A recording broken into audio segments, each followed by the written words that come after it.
The carriage wheels clattered over the wet cobblestones as we rolled eastward into the thickening fog. Holmes sat opposite me, silent save for the occasional sharp inhalation as he turned the solicitor's leather portfolio over in his hands. The gas lamps outside bled into the mist like dying embers, casting long, wavering shadows across the compartment. I watched his face, noting how the dull lethargy of his earlier melancholy had entirely evaporated, replaced by that familiar, predatory alertness. He had not yet spoken of the case, yet I knew his mind was already turning over every detail, discarding the irrelevant, cataloguing the essential. "You are wondering, Watson," he said at last, without raising his eyes from a faint smear of sealing wax on the portfolio's clasp, "how a man could be murdered in a room sealed from the inside, and yet leave behind no trace of his assassin's passage. The yard assumes the impossible. I merely assume the incomplete." He tapped the wax lightly. Croft, for instance, did not walk 4 miles from Mayfair. He arrived by cab, dismissed it 2 streets away, and approached on foot to ensure no carriage wheels were recorded at my door. A prudent man, but one who neglects to notice that the damp on his left sleeve matches the residue of horsehair stuffing from a second-rate hackney, not the rain. I smiled, though my thoughts were already racing ahead to the sealed study. And the emeralds? If the door was bolted and the windows painted shut, how does one account for their disappearance? "The emeralds are a distraction," Holmes replied coolly. "A necessary one, perhaps, to give the crime a familiar shape. And men think in terms of theft and greed because it is easier to comprehend than malice without motive. But consider the gardenia, Watson. It was not crushed beneath the victim's body nor trampled in any struggle. It lay upon the desk, stems severed cleanly, petals unbruised. It was placed there, deliberately after the fact, a calling card or a message, which means our murderer did not vanish. He remained, if only for a moment, to arrange his tableau." The carriage halted with a sharp jerk. Through the fog, the wrought-iron gates of Grosvenor Square emerged, flanked by 2 stone lions weeping condensation into the night. A uniformed constable stepped forward, then raised his lantern upon seeing Holmes and waved us through. The Vance residence loomed ahead, a grand townhouse of pale stone and blackened ironwork, in its windows dark save for a single yellow glow on the ground floor. We were met at the door by Mrs. Gable, the housekeeper, a stout woman whose rigid composure masked profound shock. She led us silently up the staircase, her footsteps muffled by a heavy Axminster runner. Inspector Lestrade stood outside the study door, his hat in his hands, looking every bit the defeated man. "Holmes," he muttered, stepping aside. "Thank God, I've had men crawling over every inch of this floor for 6 hours. There's nothing. Not a scuff, not a fibre, not a drop of oil. It's as if he simply ceased to breathe." Holmes did not answer immediately. He stepped past the inspector, his eyes scanning the threshold with the methodical precision of a surveyor. He noted the alignment of the doorframe, the slight depression in the oak floorboards, the faint discoloration around the keyhole. Then, without warning, he knelt and drew his magnifying glass from his pocket. "Watson," he said, "observe the brass doorknob.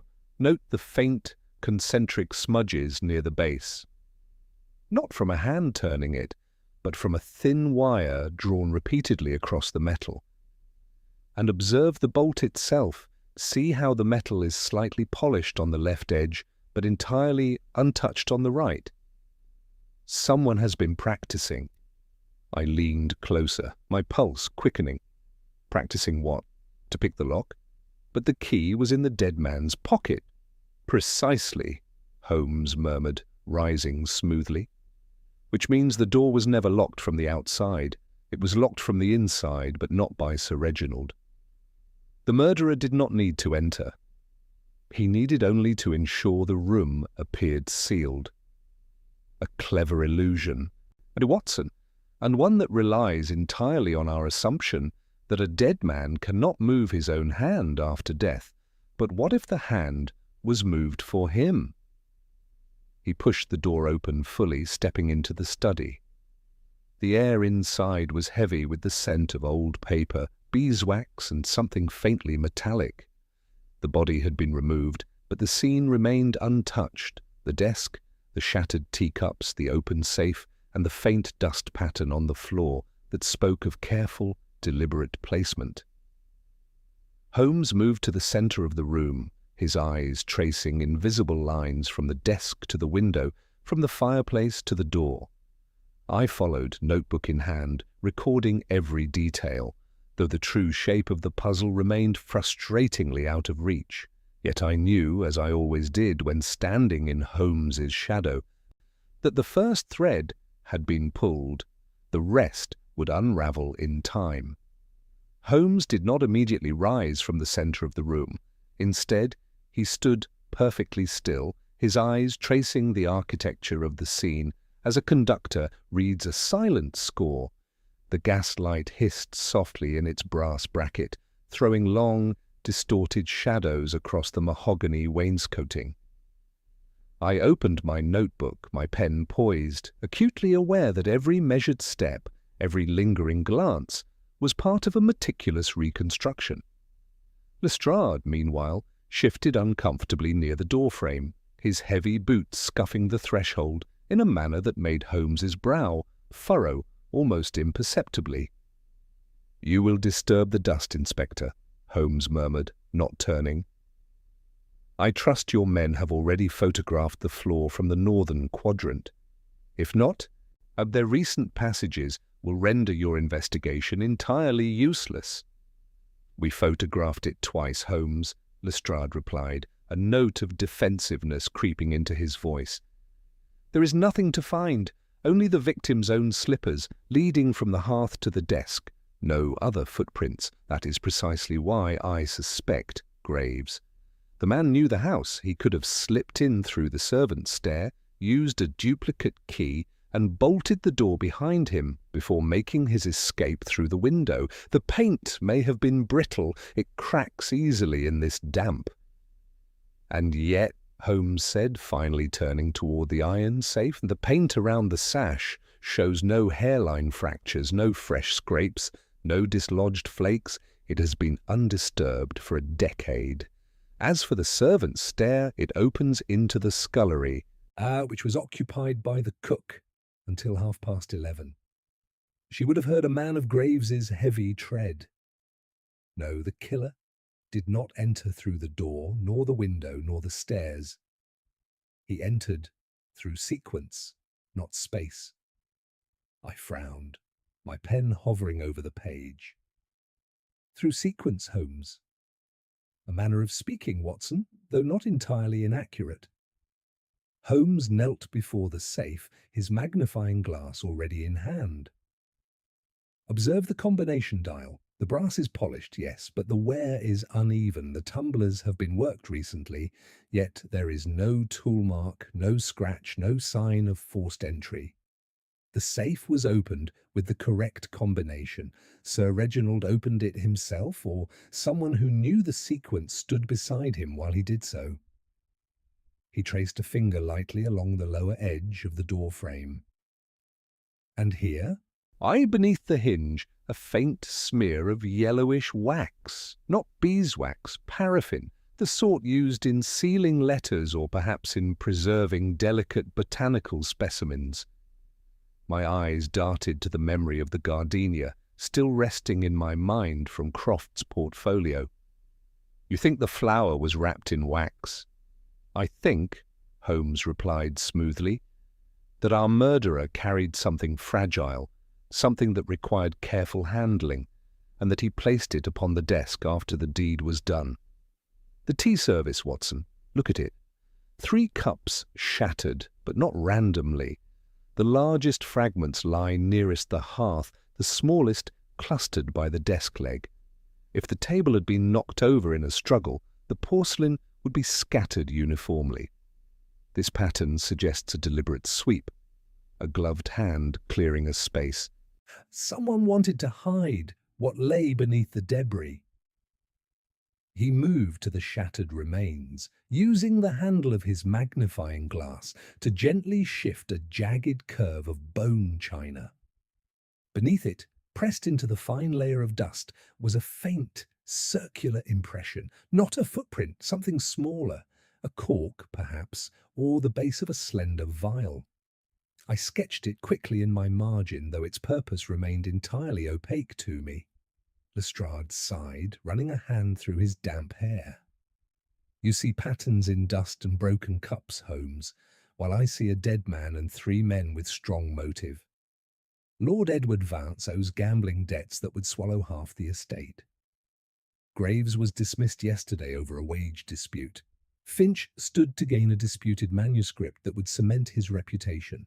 Any one of them could have slipped in. I struck Sir Reginald with a thin stiletto and fled. The locked room is a parlour trick. I intend to bring all 3 in for questioning by dawn. You may interrogate them until your throat grows hoarse, Holmes said, straightening and brushing a speck of ash from his trousers. But you will learn nothing if you do not first understand the chronology. The murderer did not flee Lestrade. He arranged. He sealed the room from within, using a method that required patience, not panic. He left the gardenia not as a boast, but as a timestamp, and he scattered the tea not to conceal a clue, but to mask a sound. I closed my notebook, the weight of his words settling heavily over me. The room felt suddenly colder, the shadows deeper. Holmes stepped toward the fireplace, his gaze fixed on the cold, undisturbed ashes. "Yeat, and we shall require the coroner's full report, Watson, and a detailed account of Sir Reginald's evening habits. But more importantly, we must visit the 3 suspects before the inspector's blunt questions harden their tongues into convenient lies. The truth, I suspect, is already slipping through our fingers, and it will not wait for morning." The night had deepened into a damp, suffocating chill as we left Grosvenor Square, the carriage wheels hissing against the wet stone. Holmes directed the driver first towards St. James's, where Lord Edward Vance maintained a modest townhouse adjacent to his gentleman's club. We found the young nobleman pacing a cluttered drawing-room, a half-empty decanter of brandy upon the sideboard, and a ledger open upon his knee. His eyes widened at our entrance, then narrowed with a mixture of defiance and dread. "I'm Holmes," he said, rising unsteadily. "I expected Lestrade. I did not expect you to descend upon my home at this ungodly hour." "We are here merely to establish chronology, my lord," Holmes replied, his tone deceptively mild as he took a seat without invitation. "You were seen arguing with your uncle at 8:40. You claim to have departed for White's immediately thereafter. Yet your boots are caked with a fine grey clay, characteristic of the riverbanks near Vauxhall, not the paved avenues of Mayfair. You have not been at your club. You have been walking." Edward flushed, his jaw tightening. "I took a detour to clear my head. The argument, it was about money, heavy debts. But I did not kill him. I left him alive, swearing I would return to settle my accounts. When I learned of his death, I was at the club's smoking room. Our 3 men will swear to it." Holmes's eyes lingered on the young man's hands. The knuckles were bruised, the nails bitten to the quick. "You struck something in your agitation, but not a man, a wall perhaps, or a carriage door. Your alibi holds, though your distress is genuine. Tell me, did your uncle ever speak of a gardenia?" Edward blinked, thrown by the sudden shift. "A gardenia? No, he detested them. Said they smelled like a funeral parlour. Why?" "A trivial question," Holmes said, rising. "Good evening, my lord. Do not leave London." We departed before Edward could formulate a reply. The cab rattled toward Pimlico, where the dismissed butler, Graves, had taken lodgings above a chandler's shop. The man received us with a rigid posture and a face carved from granite. His account was meticulous, and his voice devoid of the tremor that had afflicted his former employer's solicitor. He admitted to leaving Vance House at 10:30, following his summary dismissal over a disputed wage. He claimed to have spent the evening at the residence of a former colleague in Battersea, packing his trunk. Holmes did not ask for verification immediately.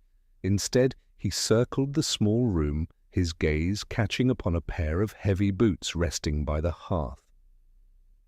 You claim to have walked to Battersea, Graves, yet the mud upon your soles contains traces of lime and crushed oyster shell. That mixture is found only in the construction yards near the new railway extension at 9 Elms. You were not packing a trunk. You were watching the Vance house from a distance. Graves's stoic mask cracked just for an instant. I wished to see if he would reconsider. That is all. I had no reason to harm him. I knew his routines, his habits, but I would never strike a man I had served for 20 years. And I could not have opened that safe. Sir Reginald changed the combination monthly. I knew only the old sequence. Indeed, Holmes murmured. Which renders your involvement highly improbable. You may rest, Graves. The inspector will require your statement at noon. Our final call took us to the quiet, lamplit streets of Bloomsbury, where Alistair Finch maintained his antiquarian shop and adjoining residence. The air inside was thick with the scent of old vellum and binding glue. Finch himself, a man of scholarly bearing and immaculate dress, received us with polite bewilderment. His alibi was airtight. The Savile Club's porter had logged his entry at 8 o'clock, and he had been engaged in cataloguing a collection of Elizabethan manuscripts until past midnight. He produced a letter sealed with Sir Reginald's own crest, dated merely hours before the murder. In it, the old baronet had offered a formal truce, agreeing to surrender the disputed manuscript in exchange for a modest sum. I had every reason to celebrate, not to commit violence, Finch said, his voice steady. Sir Reginald and I were scholars, not brutes. I left the study wing at 7:30 to dine at the club. I never returned. Holmes studied the letter, then the ink, staining Finch's right thumb. You are a careful man, Mr. Finch, yet your alibi, though perfect, is precisely what troubles me. It is too clean. Life rarely affords such symmetry. He paused, his eyes drifting to a small brass bell upon the counter. Tell me, did you ever visit Sir Reginald's private garden? He cultivated white gardenias with great devotion. Finch frowned. I had no interest in horticulture. My domain is paper, not petals. Naturally, Holmes replied, turning toward the door. Watson, the hour grows late. We must return to Baker Street. The pieces are assembling, though their configuration remains inverted. As the carriage carried us back through the sleeping city, I opened my notebook, reviewing the conflicting testimonies. Each man had an alibi, each had a motive, yet none fit the physical reality of the sealed room. I glanced at Holmes, whose eyes were closed, his long fingers steepled beneath his chin. He had not shared his conclusions, but I could sense the quiet, relentless machinery of his mind turning over the contradictions.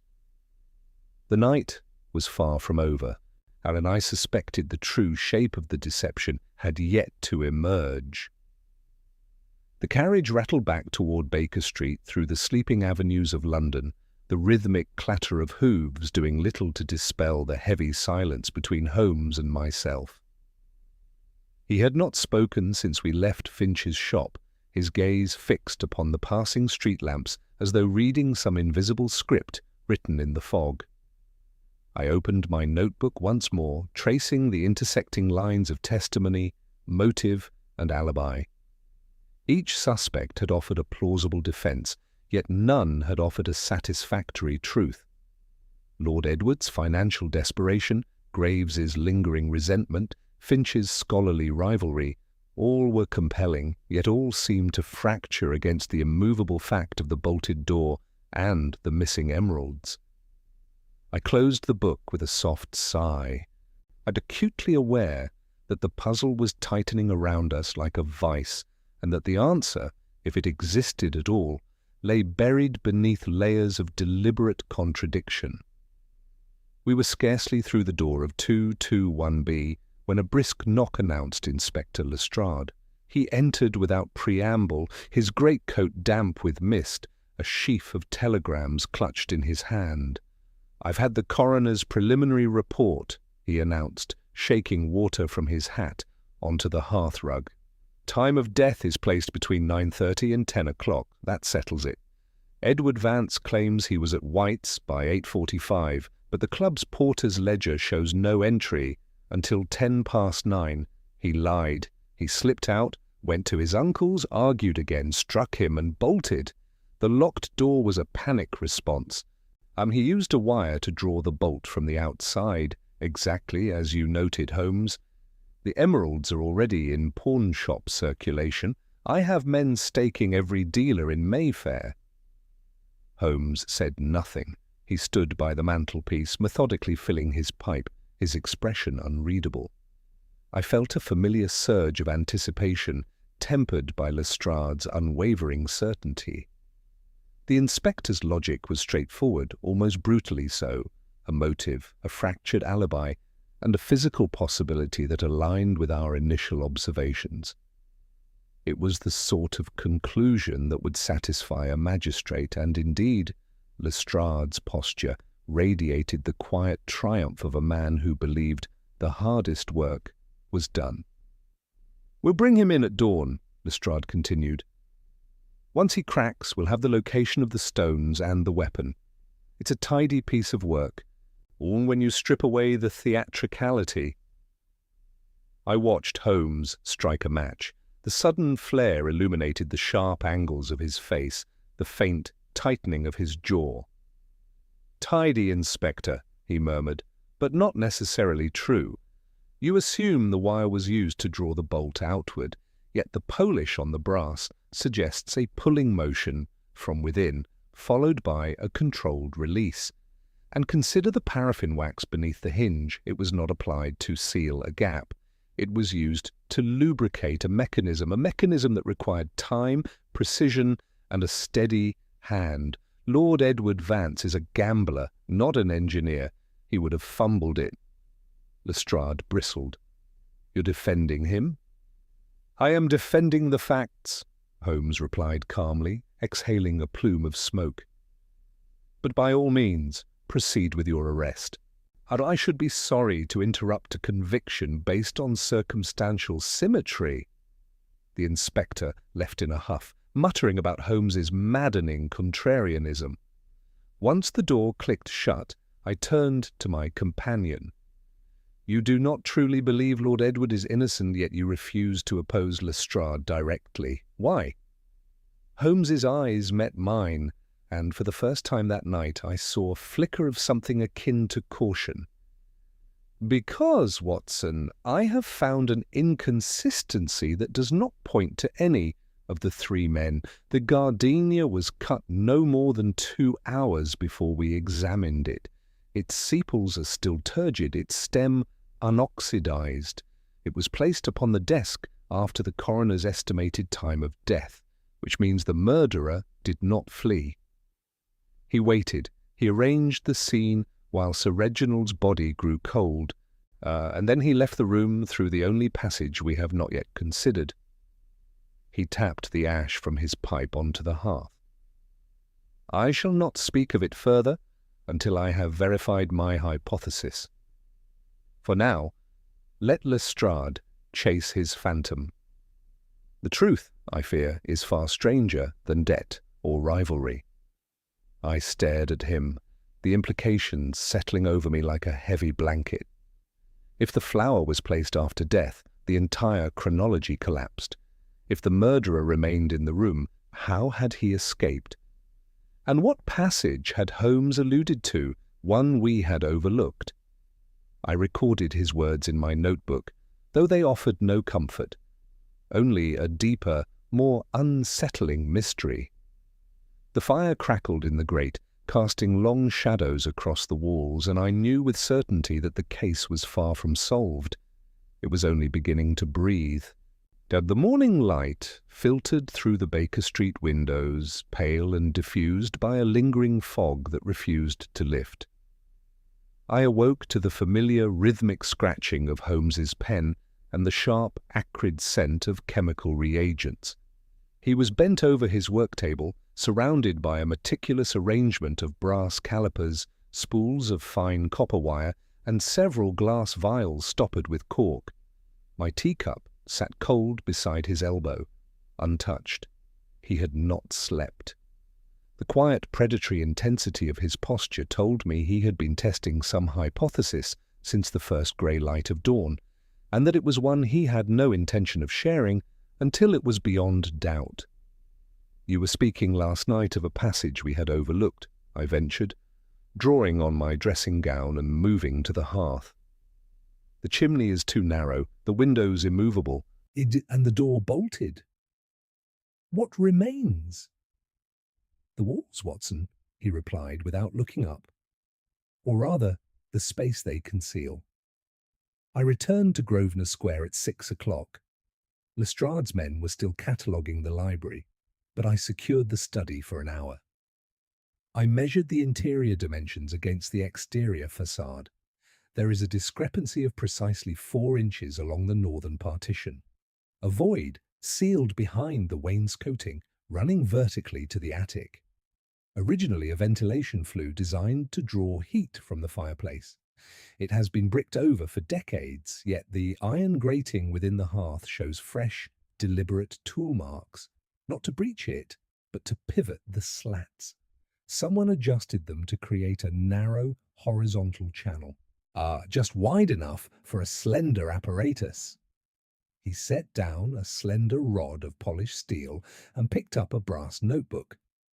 I applied a solution of iodine to the base of the desk. When I tilted the surface, a faint trail of paraffin wax emerged from beneath the central drawer, leading directly to the wall. The wax was not a sealant, Watson. It was a lubricant. It coated a sliding panel that, when depressed, aligns perfectly with the adjusted flue. A conduit. The murderer did not enter the room. He stood in the adjacent bedchamber, which shares the same shaft, and operated a mechanism from a distance. I felt a familiar chill. A device to deliver the puncture? Precisely. A weighted wire? Or perhaps a modified air pistol modified for silent discharge. The angle accounts for the precise strike to the occipital region. The gardenia was placed afterward, lowered on a slender tray. The tea was shattered to mask the metallic click of the mechanism resetting. The safe was opened by Sir Reginald himself, likely under some pretence of business, before the strike. The emeralds were never removed from the room. They were likely replaced with paste duplicates weeks ago, the real stones secured elsewhere. The theft is a theatrical garnish. I stared at him, the implications unfolding with staggering clarity. Yet instead of reaching for his coat to summon the yard, Holmes carefully capped his vials and swept the instruments into a leather satchel. "You will tell the inspector," I urged. "It exonerates Lord Edward entirely and points to a premeditated engineering of the highest order." "I will tell him precisely nothing," Holmes replied, to his tone sharp and final. "Lestrade deals in what can be seen, touched, and confessed. If I present him with sliding panels and pneumatic strikes, he will dismiss it as academic fancy and proceed with his arrest. Worse, the true architect will learn that the shaft has been discovered and will dismantle it before we can prove its function. No, Watson, we must allow the sequence to complete itself. I require physical proof, not architectural theory, and I intend to obtain it by observing who attempts to reclaim the mechanism tonight." He rose, fastening his coat with deliberate care. A telegram lay upon the side table, its paper crisp, its message unmistakable. Lestrade had secured the magistrate's warrant. Edward Vance would be in custody by noon. The case, in the inspector's eyes, was solved. The misdirection had taken hold entirely, and Holmes merely tucked the telegram into his pocket without comment. "We shall dine at the Grosvenor House this evening. You will accompany me. The real work begins when the murderer believes the book is closed." I watched him, a familiar mixture of admiration and profound unease settling in my chest. He held the key to the puzzle, yet he would not turn it until the entire lock was visible. Outside, a church bell tolled the hour, its sound swallowed by the damp air. The mystery had shifted from a crime of desperation to a machine of cold, calculated precision, and I knew with chilling certainty that the architect of it was still watching, waiting, and far closer than we dared imagine. The carriage ride from the Grosvenor House was marked by an uncharacteristic silence. Holmes sat rigidly opposite me, his gloved fingers drumming a frantic, uneven rhythm against his knee. The city passed in blurred smears of amber light and wet stone, but his gaze was fixed inward, his jaw set in a hard, unyielding line. I had intended to ask whether he meant to return to Baker Street or to stake out the Vance residence as he had promised, but the words died in my throat. There was a peculiar tension in his posture, a coiled restlessness that spoke of a mind racing ahead of the facts, forcing connections that had not yet fully formed. When he suddenly barked an order to the driver to divert toward Bloomsbury, I offered no protest. I knew better. We arrived at Finch's antiquarian establishment just as the church bells tolled 9:30. The street was deserted, the shop windows shuttered tight behind wrought-iron grills, yet Holmes did not approach the main door. Instead, he strode directly to the side alley, his boots striking the cobbles with a heavy, purposeful cadence. He pressed his ear to the damp brickwork, his eyes closing in concentration. After a long moment he straightened, and for the first time since I had known him, I saw a flicker of genuine agitation cross his features. He drew his revolver, motioned me to stay back, and forced the cellar door open with a sharp kick.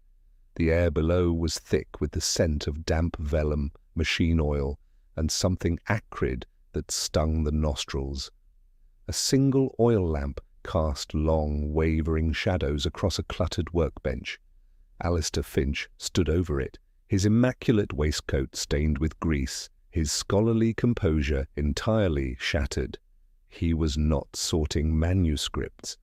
He was dismantling a complex assembly of brass springs, tension wires, and a slender, needle-like projectile mounted on a pivoting track.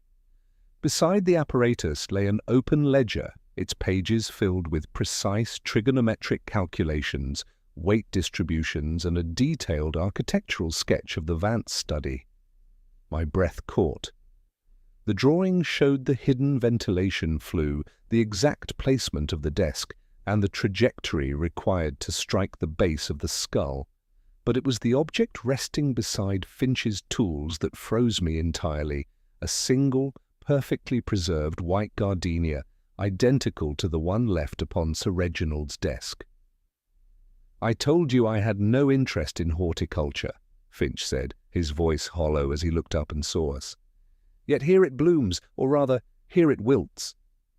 Holmes did not speak immediately.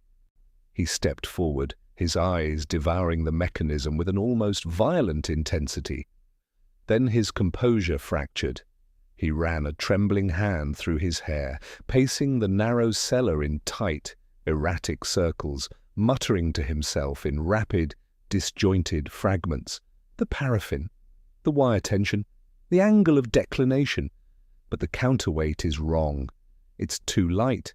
It would never penetrate the atlas vertebrae unless it was never fired from below. It was fired from above. The shaft isn't a conduit, it's a guide rail, a release mechanism. He whirled on Finch, his voice sharp, uncharacteristically strained. Who supplied you with the schematics? The measurements are exact, but the metallurgy is amateur. You are a bookman, not an engineer.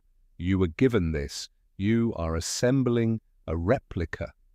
Finch sank onto a wooden stool, his hands shaking. A man came to my shop 3 months ago.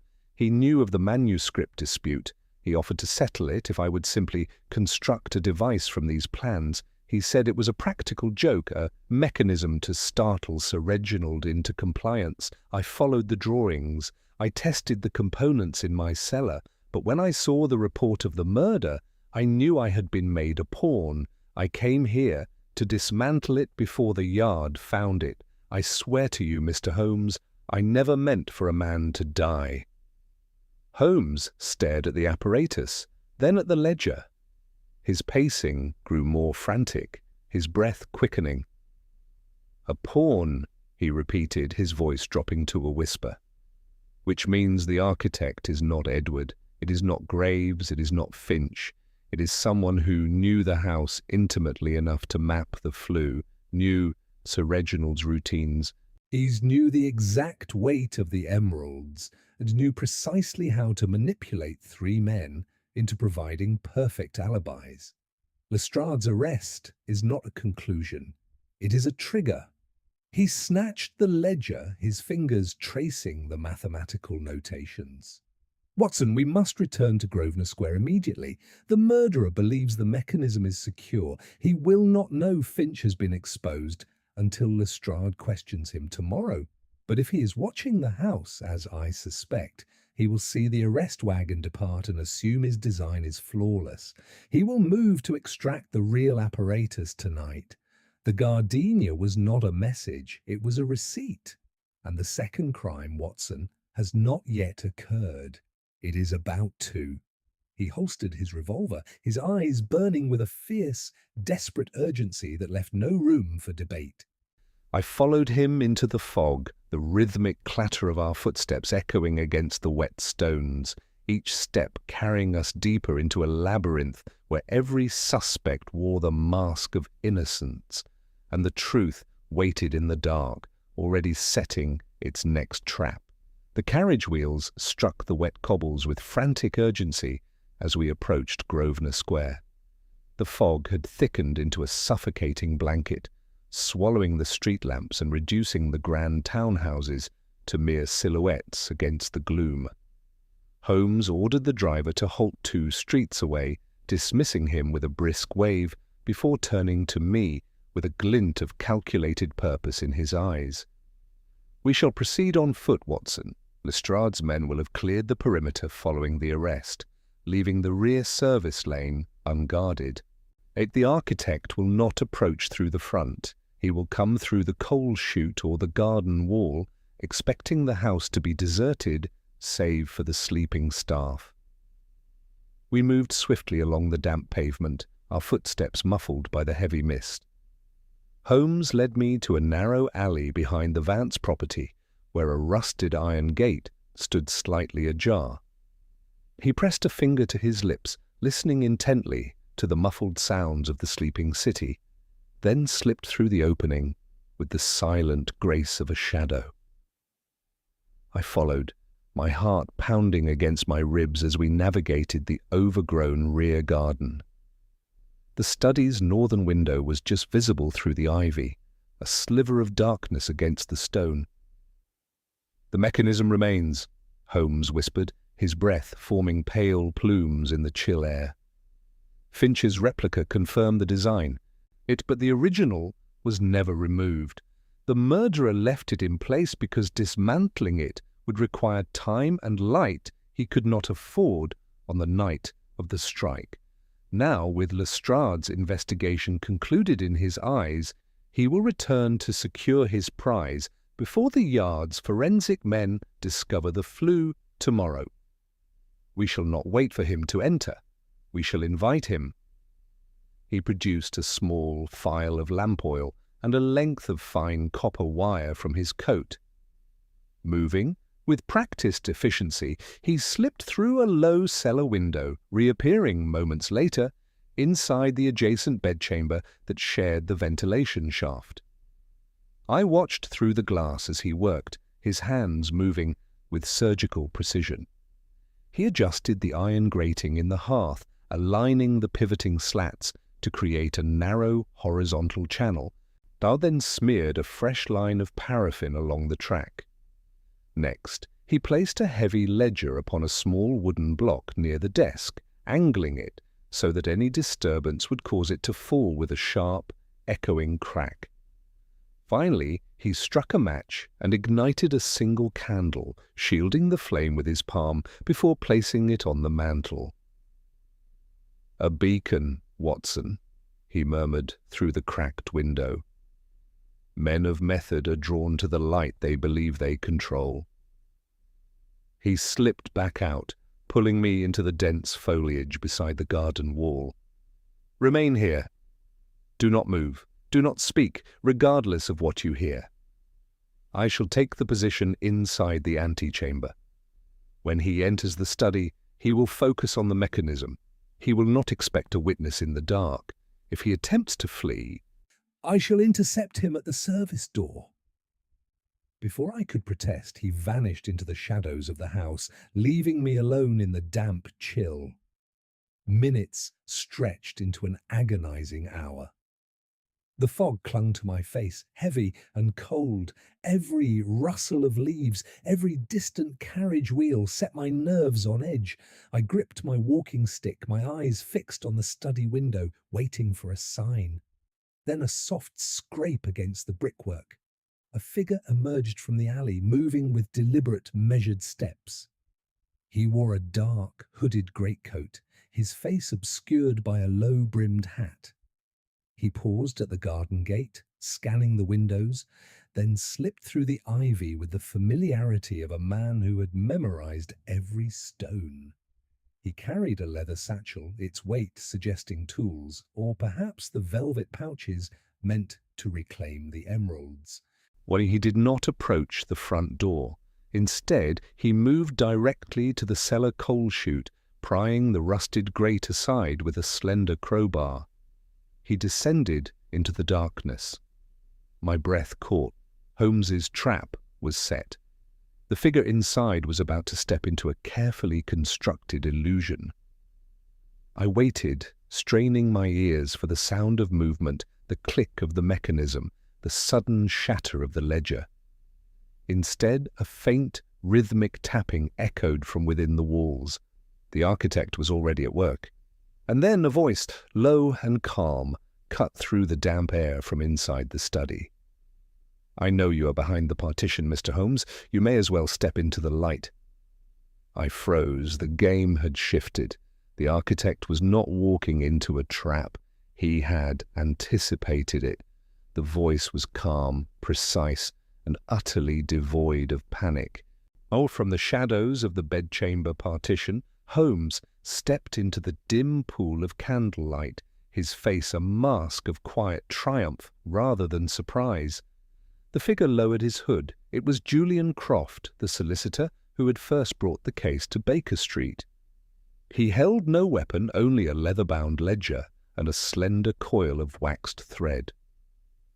"I anticipated your architectural deductions, Holmes," Croft said, his voice echoing softly in the confined space. "You are thorough. I had to be thorougher." Holmes did not reach for his revolver. Instead, he gestured toward the hearth, where the paraffin-smeared track gleamed in the flickering light. "You anticipated them because you designed them. You did not merely construct the mechanism, Croft. You engineered the entire narrative. You fed Lestrade the fractured alibis. You planted the Grey River clay on Lord Edward's boots by bribing his club porter to delay his ledger entry. You ensured Graves's soles contained 9 elms lime by having a day labourer trample the construction yard near his lodgings. And you secured Finch's complicity by exploiting his scholarly vanity, knowing he would construct a replica without questioning its purpose. 3 innocent men perfectly positioned to absorb suspicion, while you stood behind the curtain, directing the performance. Croft's jaw tightened, but his posture remained rigid. They were guilty in spirit, if not in deed. Edward's gambling debts, Graves's simmering resentment, Finch's academic envy. Sir Reginald knew it all. He was a cruel man, Mr. Holmes. He hoarded his wealth while those around him suffocated. The emeralds were already gone. I replaced with paste duplicates months ago to cover my firm's losses when he forced me into reckless property speculation. When he discovered my ledger, he threatened ruin. I merely ensured the threat was mutual. A noble justification for a precise murder, Holmes replied, his tone sharpening into that familiar, razor-edged cadence. But you made an error, not in the mechanism, nor in your manipulations. You erred in your choice of flower. Sir Reginald detested gardenias, as his nephew confirmed, yet you placed one upon his desk. Why? Because the gardenia was not his, it was yours.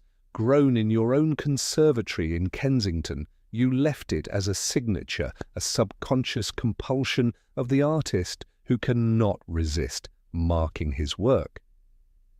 And the paraffin wax beneath the hinge was not merely lubricant. It was the exact grade used to seal your own firm's confidential correspondence, a trace I identified the moment you handed me your portfolio, before you had even removed your gloves. I listened, utterly transfixed, as the tangled threads of the case suddenly aligned. The locked room was not a mystery of physics, but of perception. The brass doorknob's concentric smudges came from Croft, drawing a fine, waxed thread through the keyhole to loop around the bolt's interior handle. Fed through the adjusted flue slats, it was pulled taut from the adjacent room after the strike. Once the pneumatic dart was fired and retrieved, the thread was severed and burned, leaving the door securely fastened and the key undisturbed in the victim's pocket. The shattered T was arranged to mask the soft, metallic click of the mechanism resetting. And the emeralds had never been removed. They were a phantom theft to mask a financial crime as a violent one.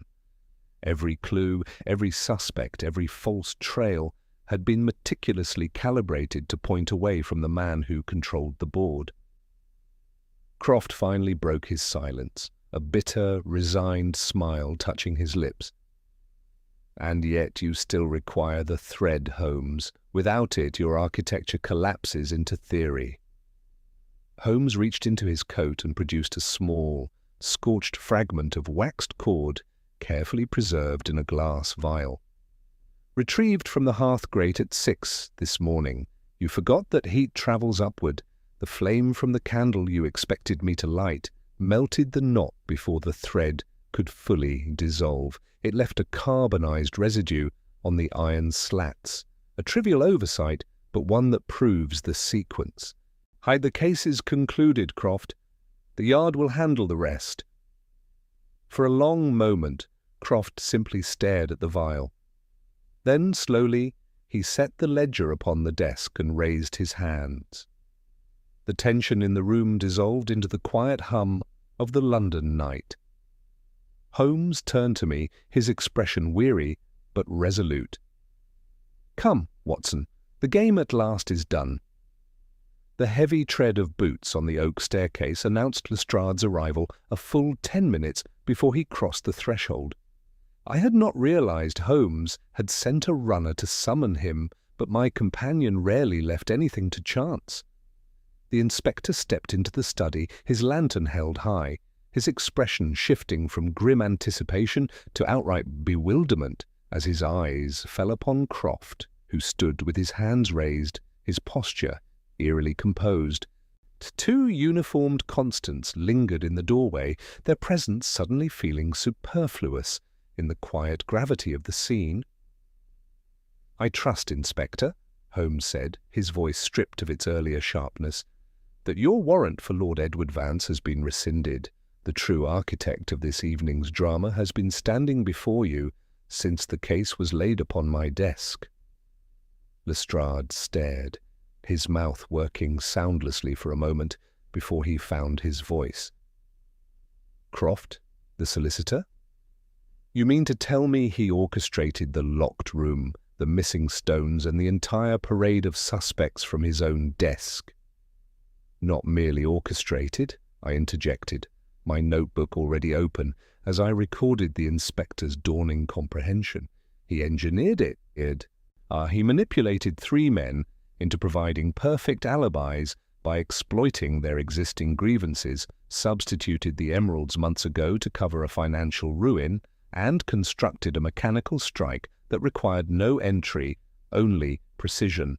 He did not commit a crime of passion, Inspector. He authored a tragedy." Croft offered no resistance as the constables stepped forward to secure his wrists. His eyes, however, remained fixed on Holmes.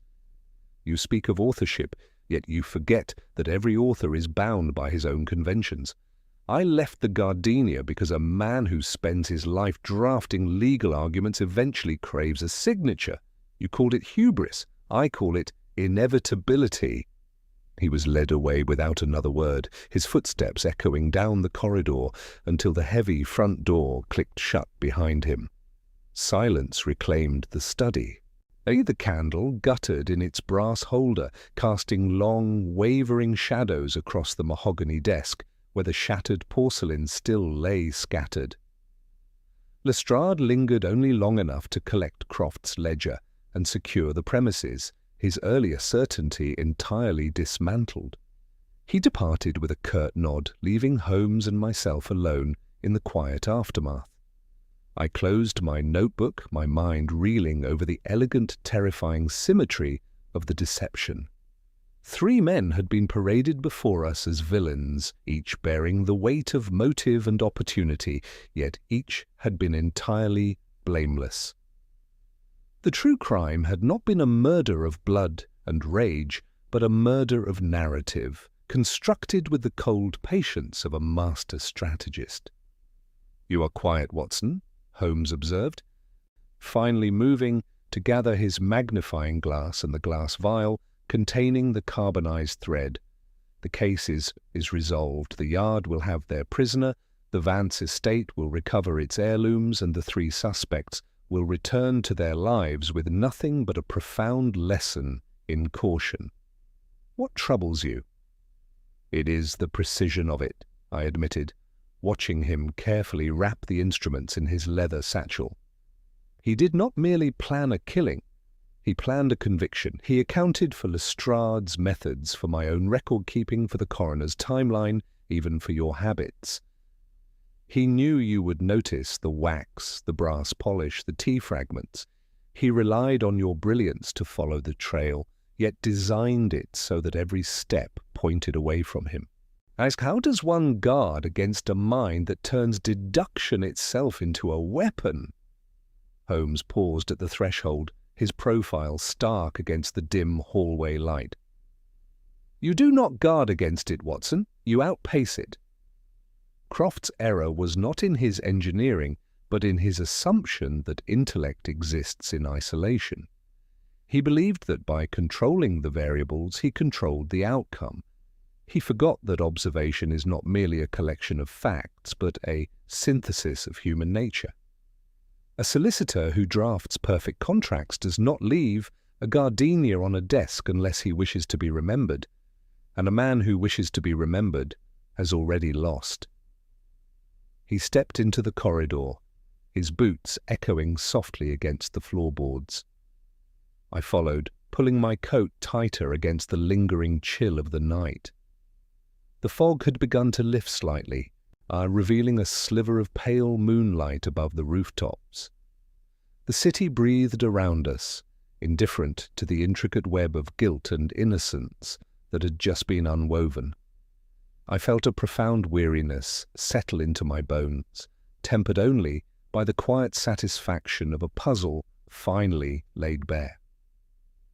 As we descended the front steps into the damp London air, I knew the case would take its place in my archives, not merely as a record of a clever mechanism, but as a testament to the peril of assuming that every shadow conceals a guilty man.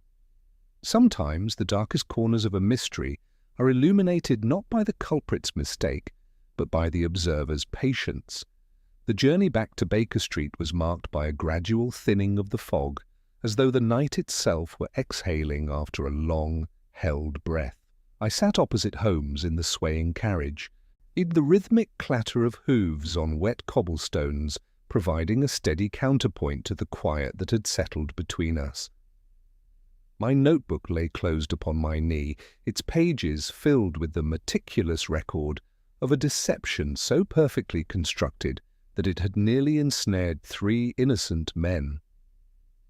I found myself watching my companion's face, illuminated intermittently by the passing street lamps. There was no triumph in his expression, only the familiar hollowed calm of a man who has solved an equation and found the answer precisely where the numbers dictated it must be. The adrenaline of the confrontation had already dissipated, replaced by the quiet satisfaction of a mechanism properly aligned. "You are reflecting upon the nature of innocence, Watson," he remarked, without opening his eyes. "It is a habit I have long advised against. Our innocence and guilt are not moral absolutes in our profession. They are variables in a larger calculation. Croft was neither a monster nor a martyr. He was a man who believed the law had failed him, and so he constructed his own justice, blind to the fact that every mechanism he built required a human hand to pull the lever. You will note, I trust, that he never once questioned why Sir Reginald would open the safe at 9 o'clock on the evening of his murder. He assumed the victim would comply with a summons, as a man of business always does. It was that assumption, not my magnifying glass, that secured his undoing. I smiled faintly, though the weight of his words settled heavily upon me. "You make it sound like a lesson in arithmetic. Yet it cost a man his life." I nearly condemned 3 others to ruin. The cost of a life is measured in blood, Watson, not in sentiment, he replied, his tone softening only marginally. Our task is not to judge the ledger, but to read it accurately. Had I allowed Lestrade to proceed with his warrant, the true architect would have slipped away into the continent, the mechanism would have been dismantled, and the Vance estate would have been quietly auctioned to cover his firm's debts. Justice in this instance was merely the byproduct of a correctly sequenced investigation. Do not romanticize it. The carriage halted with a familiar jolt outside 221B.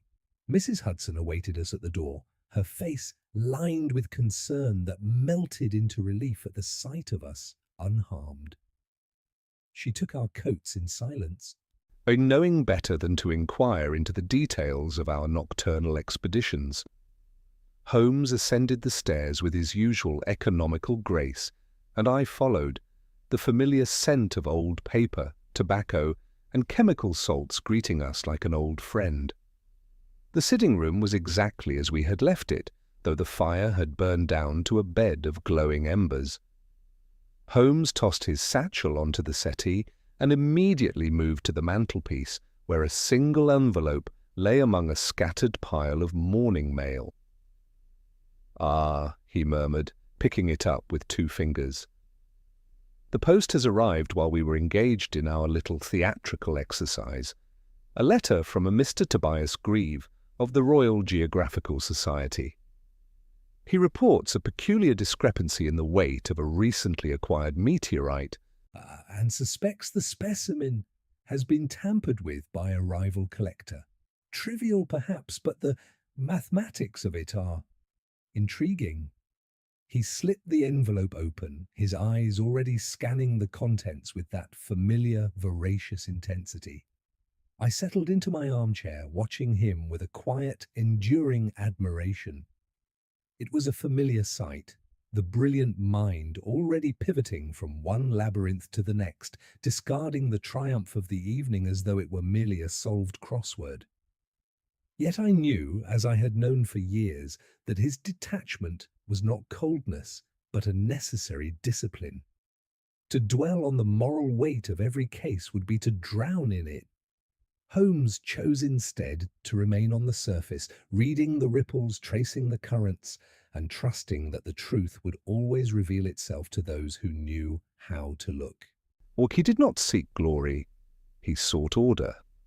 And in a city as vast and chaotic as London, that pursuit was both his salvation and his burden.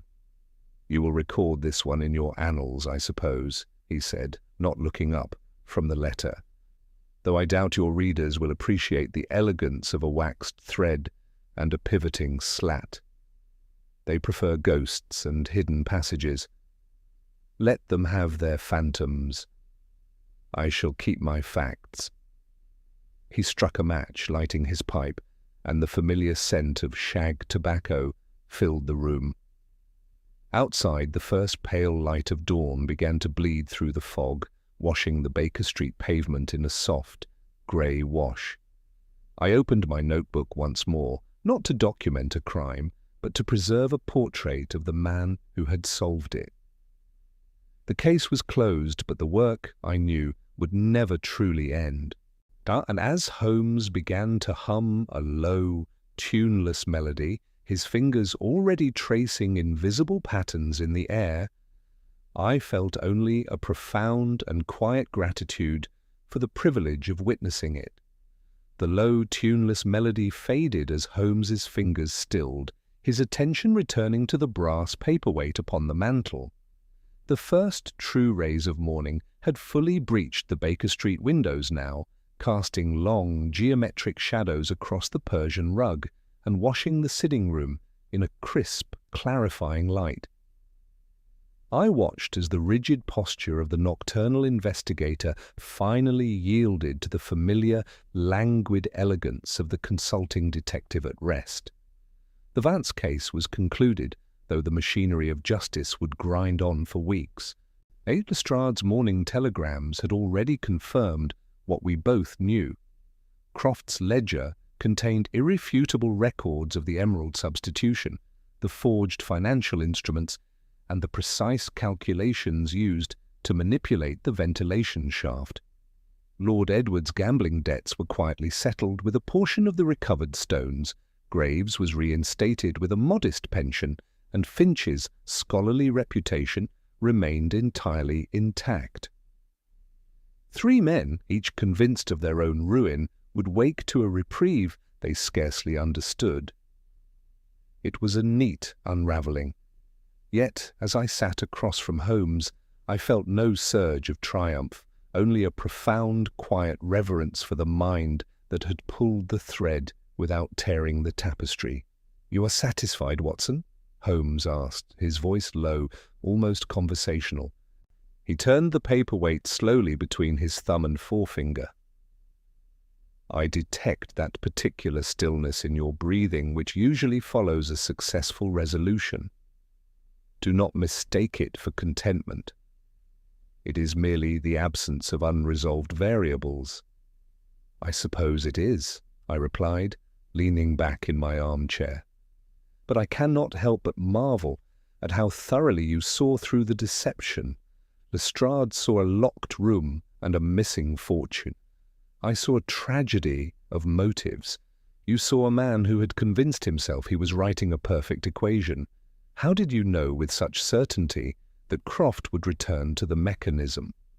Holmes's lips curled into a faint, wry smile. "Because a man who builds a labyrinth must eventually walk its centre. Croft's design was flawless in geometry, but fatally flawed in psychology." That he assumed that intelligence operates in isolation. He believed that by removing himself from the physical scene, he removed himself from suspicion. Yet he left the gardenia, he handled the paraffin wax, he drafted the ledgers in his own hand. He could not resist the compulsion of the author. Every architect leaves his signature, Watson. It is not a boast, it is an inevitability. I merely waited for him to verify it. He set the paperweight down with a soft click. And as for my certainty, you flatter me. I did not know he would return. I only knew that the mechanism would require maintenance and that a man of his meticulous nature would not leave a functioning apparatus in enemy hands. Deduction is not prophecy. It is merely the careful elimination of the impossible, followed by the acceptance of the improbable. I nodded. Though the elegance of his explanation left me quietly humbled, Mrs. Hudson's gentle knock preceded her entrance with a tray of tea and warm bread, the mundane rituals of the morning reasserting themselves over the extraordinary events of the night. Holmes accepted his cup without comment, his eyes already drifting toward the window where the fog had lifted entirely, revealing a brisk, unclouded sky. The city was waking. Carriage wheels clattered in the distance. A newsboy's voice carried faintly up from the street, announcing the day's headlines, none of which would mention the silent, precise machinery of a solicitor's revenge. "There is a peculiar comfort in the ordinary, is there not?" Holmes murmured, watching the steam curl from his teacup. "Crime is merely human nature stripped of its civility. It follows patterns. I leaves residues, demands resolution. We do not chase monsters, Watson. We chase consequences, and when the consequences are counted for, the world returns to its proper balance." He rose, reaching for his coat and his deerstalker, the restless energy already returning to his frame. "The meteorite specimen awaits our attention. A discrepancy of 3 ounces in a stone from the desert is a far more honest puzzle than a locked room filled with men's grievances. Come, the game, as it always does, continues." I followed him to the door, pausing only to cast one last glance at the sitting room, the violin, the chemical bench, the scattered correspondence of a mind that refused to rest. The Vance case would take its place in my chronicles not as a tale of blood and terror, but as a study in the architecture of deception. And as we stepped out into the bright, brisk morning, the cobblestones gleaming beneath a clear sky, I felt once again the quiet privilege of walking beside a man who saw the world not as it appeared, but as it truly was. The puzzle was solved, the street was open, and London, vast and indifferent, waited for the next shadow to fall.